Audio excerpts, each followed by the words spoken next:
Hello everyone, I'm Kevin, otherwise known as Forum BX257, here to bring you another 1980s G.I. Joe toy review. And today I'll be taking a look at the Cobra Vertical Takeoff and Landing Interceptor, the 1986 Firebat, and its pilot AVAC, or AVAC. Now the Firebat actually has a very long and complicated history in that it makes its first cartoon appearance in the October 8th, 1985 aired episode of Synthoid Conspiracy Part 2, where it's actually shown as a sort of a grayish blue.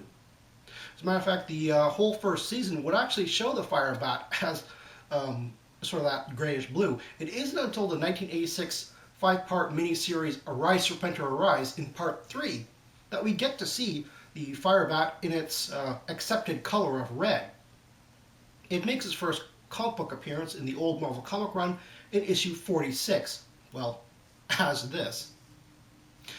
The AVAC himself makes his first comic book appearance in issue 54, which is a 1986 comic book. However, he does make an appearance in October 9th, 1985 in the Phantom Brigade episode, a very season 1 episode. And in fact, the AVACs are often shown flying Rattlers more than Firebats during that first season. Now, the Firebat is, and as well as the AVAC pilot, is included in the Terror Drone. However, you could get them loose because very shortly afterwards there was a mail-in version of just the Firebat itself. Now, during the mail-in run, later, somewhat later in the run, instead of this sort of almost dark red, maroon kind of color, it was actually given a sort of a brighter red. It's actually very close to the 25th anniversary re-release of the toy. The mold was later used as Kenner's VR Troopers Pursuit Jet and molded in white. Later on, after that, it was made as the 25th anniversary version. And finally, after that, it was a Rise of Cobra Skysweeper, a G.I. Joe plane, where it was done in the light blue, almost very similar to how it first appeared in 1985. You're probably wondering what AVAC stands for. The AVAC, or at least the AV part, is more or less Air Viper. But what does the AC stand for? Well, there's actually two thoughts on that matter. Oops, my mistake. Apparently the Firebat and the AVAC pilot were available together as a set, as a Hasbro mail-away. Now the Firebat is a vertical takeoff and landing, or VTOL vehicle, not unlike a G.I. Joe vehicle, the Skyhawk. However, unlike the Skyhawk, the Firebat takes off and lands in the vertical position. Taking a look at the Firebat jet first, these wheels on the back of the stabilizers help it land, obviously in just the upright position, as there's nothing in the front. As a matter of fact, if it landed this way, it'd be landing directly on its guns. The wings are folded in for storage and flip out for its flight mode. Underneath the main part of the wings are two bombs on each side.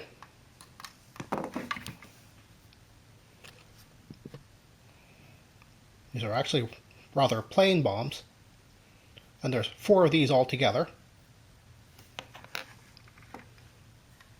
And on the inner wing, there are 1 missile each,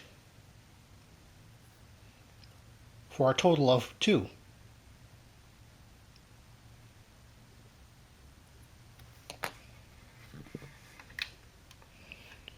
On the underside, the guns again, they don't move or anything.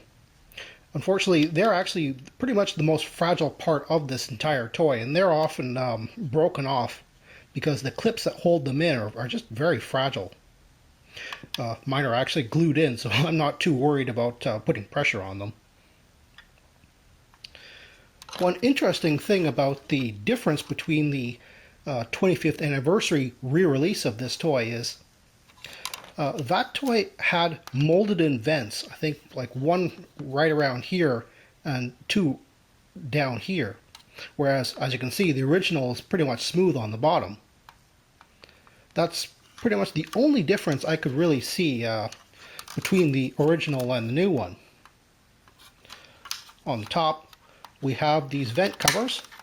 You can pop them off, one on each side, to get a good look at the engine detail, which is rather unfortunate because the engine is so detailed, there's a lot that you really can't see because it's really deep in there. There's a vent on top which can come off, but it's not really meant to come off. You really have to sort of really break it out in order to get more of a view of the inside. And there's even more engine detail right behind the right behind the pilot's head, I would say. The AVAC pilot has a really cool outfit right up until you get to his helmet, which is really very strange. I think there's a reason for that, which I'll get into later. Unfortunately, Hasbro used their famous silver paint almost all over this figure, and it's famous for being able to scratch off very easily. So unfortunately they didn't try to use silver plastic instead, like the 1985 Lampreys. The figure comes with one accessory, which is his parachute. It just unbuckles from the side.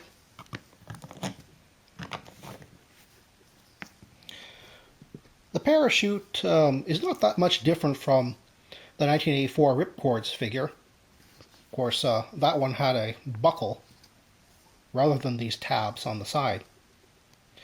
This actually makes it quite a bit easier. There's a lot of nice detail on the parachute too.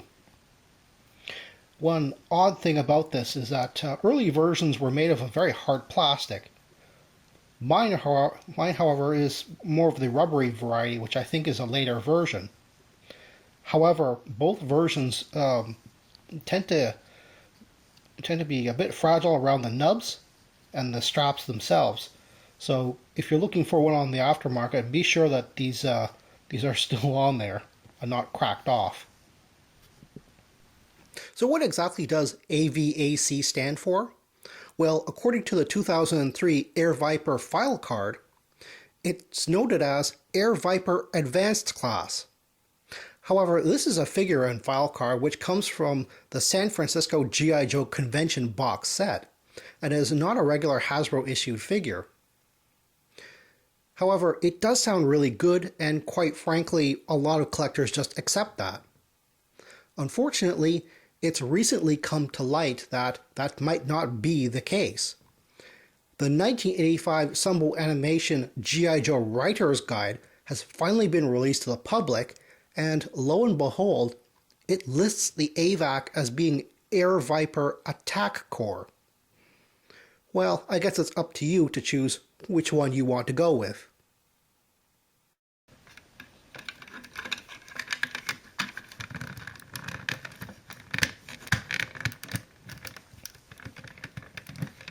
As you can see, you really have to squeeze the figure in here, because even without the parachute, the pilot is really crammed in here. And as you notice, I mentioned before, the intake is like right behind his head. I think that's the reason why his helmet looks the way it does. It's supposed to be aerodynamic, so it doesn't get sucked into the intake.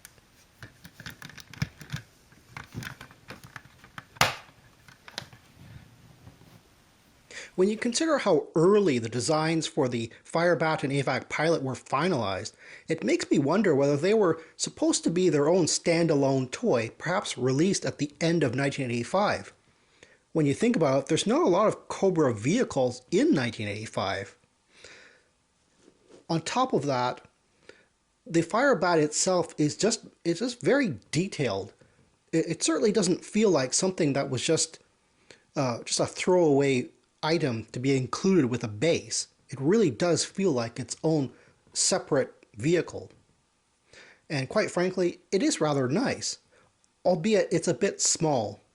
I would have liked to have seen a much larger vehicle because while I compared it to the Skyhawk, it's really more powerful than the Skyhawk, but it's certainly less imposing than even the 1986 X30 Conquest.